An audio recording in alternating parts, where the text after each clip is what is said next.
ஒரு நாள் தானே ஸ்கூல்ல மொட்டை போட்டா. என்ன போலீஸ் ஸ்டேஷன் வாசல்ல வந்து நிக்கிறீங்க? எங்க வீட்டு மகாராணி அம்மா எங்க மேல போலீஸ்ல கம்ப்ளைண்ட் கொடுத்துட்டா. அதான் போலீஸ்காரங்க மொத்தமா அள்ளி போட்டு கொண்டு வந்துட்டாங்க. ஐயா இது எனக்கு அநியாயமா இருக்கு. நேத்து ராத்திரி தானே பார்த்தேன் எல்லாரும் சந்தோஷமா சாப்பிட்டு இருந்தீங்க. அது ஒரு 8-8 இருக்குமாப்பா? ஆமா. இது ஒரு 9-9 இருக்குப்பா.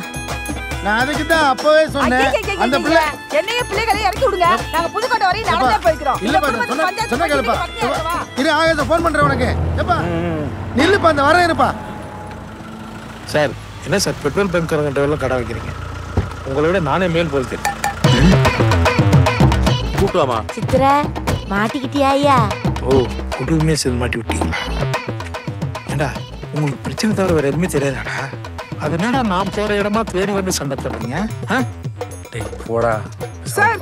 இவன் தான் சார். இவங்க சொந்தக்கார பையனா? சரி எவனு திருட்டு போய என் கழுத்துல இருந்து செயின் எடுத்துட்டா சார். நியாயமா உன் கழுத்து தான் எடுத்துருக்கணும். அது என்ன கோல்டா பெத்தல ஃபேமிலி போய் சொன்னா பாரு. ஆகாஷம் உன் பொண்டாட்டி கழுத்துல இருக்கிற நகையெல்லாம் தங்கமா பத்தி உடச்சி பார்த்துருக்கான். இல்ல பண்ணி பாவி இதெல்லாம் அட்வைஸ் பண்ணா பாருங்க சார். கூட்டு போங்க சார் திருட்டு போயில போடா போடா அபிஷேக் பாவம் சார் அவன் தெரிஞ்ச ஆகாஷம்.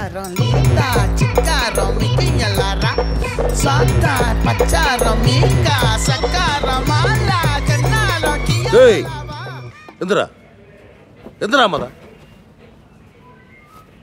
ஆளப்பாரு. இங்கே பாருங்க இந்த ஸ்டேஷன் கண்ட்ரோலில் 5136 குடும்பம் இருக்கு. உங்கள் குடும்பத்துக்கு மட்டுமே பஞ்சாயத்து பண்ணிட்டு இருக்க முடியுமா? நாங்கள் வேறு வேலையெல்லாம் பார்க்க வேண்டாம். ஒன்று செய்யுங்க, பேசாமல் கோர்ட்டுக்கு போய் கேஸை போட்டு டைம் வேஸ்ட் ஆகி தொலைக்கிறேன் சார். அதெல்லாம் நீங்கள் சொல்லக்கூடாது சார். உங்களால் பஞ்சாயத்து பண்ண முடியலன்னா முடியலன்னு மரியாதையாக சொல்லுங்க சார். கோர்ட்டில் டிவோர்ஸ் எங்களுக்கு வாங்க தெரியாது சார். நான் வாங்கி தர பேச டிவோர்ஸ் உனக்கு. டேய் அதான் நானும் சொன்னேன். அதெல்லாம் நீங்க சொல்லக்கூடாது. நாங்க தான் முடிவு பண்ணணும். யோ சார் மொத்த பேட்டையும் இனிமேல் நாங்கள் சண்டை போட்டு ஸ்டேஷனுக்கு வர மாட்டோம். எழுதி அனுப்பிடியா? சரிங்க சார் சரிங்க பேரரசு. நீ எழுதி கொடு பேரரசு. என் பொண்டாட்டியோட கையெழுத்து அப்படியே லட்டு லட்டா இருக்கும் சார். சார் நீ இதுவரை எழுதி கொடுத்ததே பக்கமா இருக்கு சார். குத்தாம வெளியிடலாம் சார். இன்னொரு வாட்டி எங்களை ஸ்டேஷனுக்கு வர வச்ச மானம் கட்டு போயிடு சொல்லிட்டேன். என்னாச்சு மாமா? இது வரைக்கும் போலீஸ் ஸ்டேஷன் வாசல்ல கால் வைக்காத பரம்பரை. உங்க வண்டா பேப்பர் கொடுங்க. தெரியாது. சரியா ஜமீன்